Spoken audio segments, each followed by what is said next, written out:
Hello, everyone, and welcome to this week's edition of the Irish Organic Association's podcast, Organic Matters. Now, this week we have Kathryn Roche from Irish Country Meats, ICM, and there's been a big interest in organics from the sheep sector because, of course, the stocking rate has dropped to 0.15, or will have for the next intake for the organic scheme. So it sparked a lot of interest, particularly in the west of the country. So, Kathryn, you're going to take us through some of the nuts and bolts of what these prospective organic sheep farmers can expect to get for their lamb. So thank you very much for joining us. No problem. Thank you for having me on here today. I'm delighted to be here and to speak to the members of the IOA or anybody else who joins in, just to have a listen to what we're doing. Obviously, big push on this year to get more organic farmers into the scheme. So I've been working on the organic forum. So it's great to be able to have this opportunity to speak to farmers today. I suppose, give a bit of background. How long has ICM been selling organic lamb? So we've been certified by the IOA for over 10 years now, and we probably were selling organic lamb before that kind of as well, but just as with our certification has come in the last kind of 10 years. So we've been going for a long time, working with the likes of Good Herdsmen and other customers within Europe and domestically as well for organics. And demand, has that grown over the last decade that you've been doing it? Well, what I just looked over for the last couple of years, I find within COVID in particular, it seemed to have really sparked an interest in organics, that people kind of got that back to the basics, or got back to that healthier living lifestyle kind of choices. So I've just looked at our figures, and over, say, from 3 years ago, our sales of organic has increased by 60%. And even looking at this year versus last year, our sales are up nearly 40%. So there's definitely much more of an interest out there in organics. Yeah, and lamb is delicious as well, any kind of time of year, but definitely certain times of year be associated with Easter and things like that. So it's a great product. Easter, it's great to have it there, but unfortunately that's not a good time of the year for the Irish farmers to be producing lamb. So if we could get somebody to move Easter first, it'd be fantastic. September would suit us best. Yeah, ideally.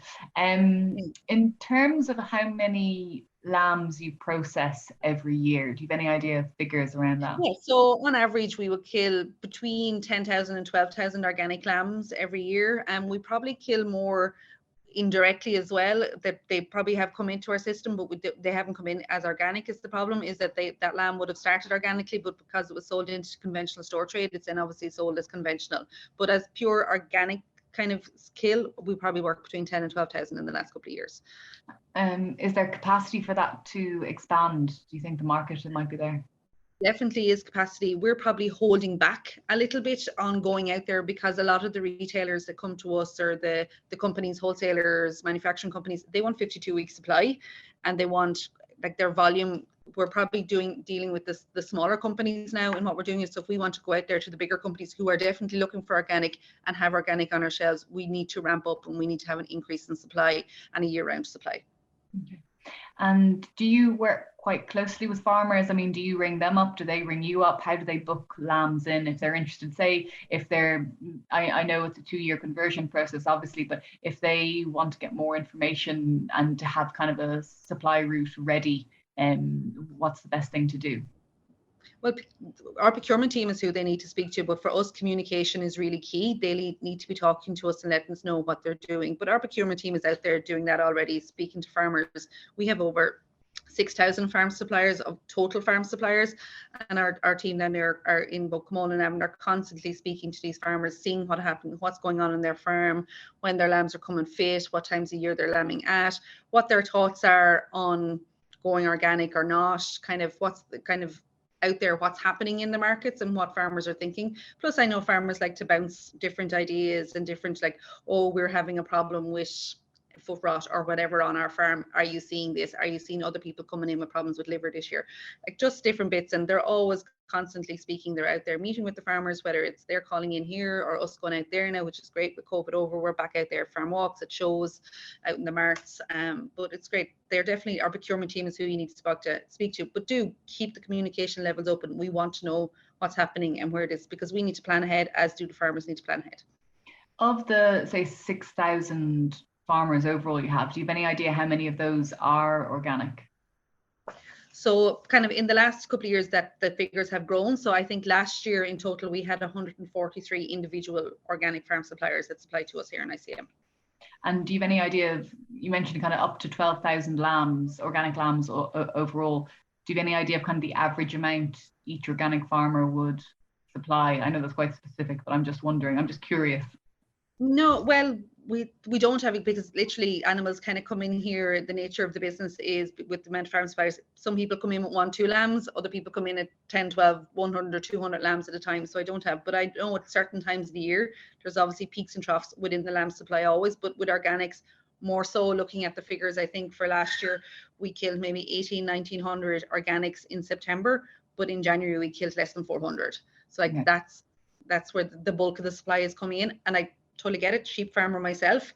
I understand the production cycle and the supply, but we just, maybe if we did have more farm suppliers with organics coming in, we'd be able to better share the load. Sheep farmer yourself, so you're probably well aware of weight and specifications for lamb. Are they different, conventional versus organic? Are the specifications different, and what are they? Not really different. We would always look, we like to get our lambs come in as 20, 21 kilos UR grades. Organics can come in a little bit lighter, but not in general. They are the same pretty much across the board. The only thing we would say to farmers is just bring your animals in when they're fit. Like, don't let them get over heavy. Don't bring them in underweight, because it's of no use to them and it's of no use to us. Kind of like retailers are quite specific on what they want, and as consumers have changed and moved into this, that most people want something retail packed and they want to know how much something costs before they get to the till. So to make something fit into that weight band, we need a specific type of lamb, and most farmers out there know what we're looking for, but just bring them in when they're fit. That's what we say. Yeah, a certain size for a lamb chop, a certain size for a leg of lamb. Yes. Okay. Yeah. Always perhaps delicate subject, average price per kilo for organic lamb. Do you know what it was this year? Well, yes, well, the market, organic lamb tracks the same as what the conventional market price is. We just pay a premium. So we pay 15% premium for organic on top of what the conventional base price is. So like it does track the market, as does the current price. Looking at what figures have been, it's been a quite good few years kind of for Irish sheep farmers, and I know that they have had increased costs and different things as well. But looking at from 2020 to 2021, there was an increase in price of 30%, and year on year, there's another 6% increase this year on where we were this time last year. So the prices are trending definitely in the right direction. Then looking at probably farm gate prices across globally, like I think that in Ireland, our percentage change is up 20% on where we were for the same week in this week last year. And in New Zealand, France, Spain, like it is a similar trend as well. So it's across worldwide that the sheep trade is increasing. And has that sort of been maybe a trend over the years, that there's been more demand and the prices kind of stayed quite strong over the last couple of years for organic lamb? Yeah, it seems that in 2019, it seemed to have just changed. Like it's gone from where lambs at this time of the year maybe could have been at around the 460, 430, 440 kilo, like that. They're now up on kind of like the 613, 620, 630 price, kind of if you look at the overall price. But it's definitely seemed to have changed in 2019, that it kind of got switched on for sheep farming, and it has kind of progressed from there, which is fantastic. Like it's great for everybody to see value in the product and value to the farm suppliers as well. Where does all this Irish lamb go, the Irish organic lamb? Does it stay on the home market or is it shipped abroad? Bulk of it goes to export. So a lot of it goes into export. The purchaser of organic lamb or the purchaser of organics is probably not quite as price sensitive as your conventional consumer. They tend to have made this as a lifestyle choice. It's not just something they slip in and slip out of. So there is definitely a more affluent European customer that is taking the product, and it's also used quite often in baby food. Again, baby food all tends to be organic. Okay. And is that the French market, the German market? Where is it going? The French and Belgian market is where we're going mainly at the moment with it. We do have domestic offerings as well, but the bulk of it is going out to Belgium, France. Yeah. Okay. And it's a kind of an affluent, well-educated consumer. Yeah, the European consumer just tends to be, and it's same within Ireland. There is that affluent consumer out there that does, now they do have obviously a sensitivity of price, but probably not as much kind of if they're trading into that market. We don't see a difference from people trading from conventional in, but it's people who are within that organic space already.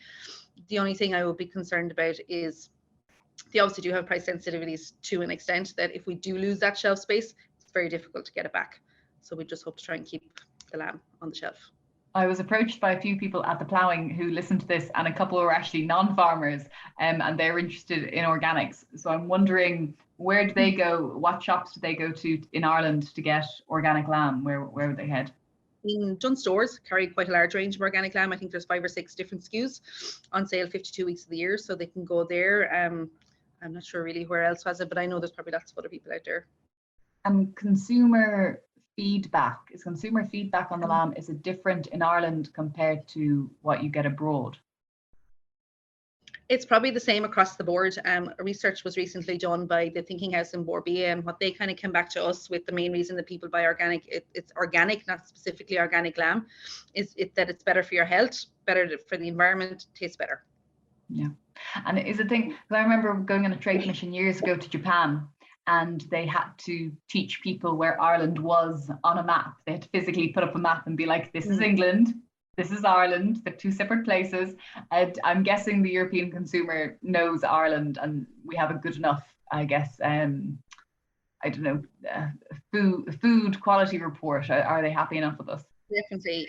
Borbia, I think, have done a fantastic job with the Origin Green program, and just out there in general expressing to Europeans and across the world, you're probably out with that Japanese group, that we are the place to go to for food. I think as a nation of 5 million people, we feed 25 million people, which is fantastic. And the Global Food Index recently released their report on food security, and Ireland ranked number 2 in the world for food security. So as a nation, we do a fantastic job of producing really quality food.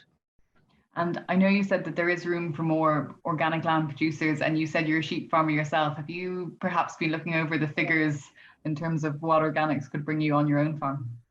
Definitely, yeah. I know that, like, with people now, the price of fertilizers and everything, you're definitely using less on the farm. So probably the push to move from conventional to organic is, as the years go on, it's going to get less and less trading, especially I think from a lamb kind of it's probably a different production system to a beef system.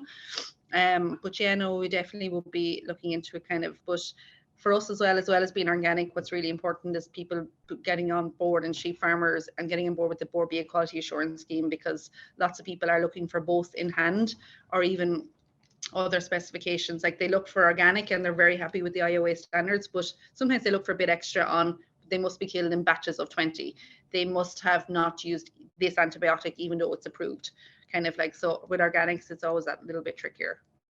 And I know, so there's a lot of sheep farmers in the west of the country, and there have been some concerns, because I know you guys are based more in the east of the country. I mean, is there a history there? Say a couple of farmers in the west will join forces and try and take kind of a lorry load from west to east, or how do kind of the practicalities of it actually work? We would hope so. We would hope that they will come together. We obviously have producer groups that come from all over Ireland. That we have a group that comes down from Donegal twice a week to ourselves here to have lambs killed. But yeah, we would hope that those farmers do come together. If we got a big enough supply, we have a site in Camolan and a site in Navan, both approved, and we would be very happy to get up and running and get organics through our site in Navan. But we just need a good quantity of supply constantly coming in to be able to justify that and to get that process up and running. So we're very much ready. We hope that these people come on board, and we just hope that these West of Ireland farmers don't get lost to the store trade, and that they do either come, or that maybe hopefully out there somebody will set up a stores organic group, and that someone will take on these and bring them from the west, bring them over to a lowland organic farm and finish them. Okay.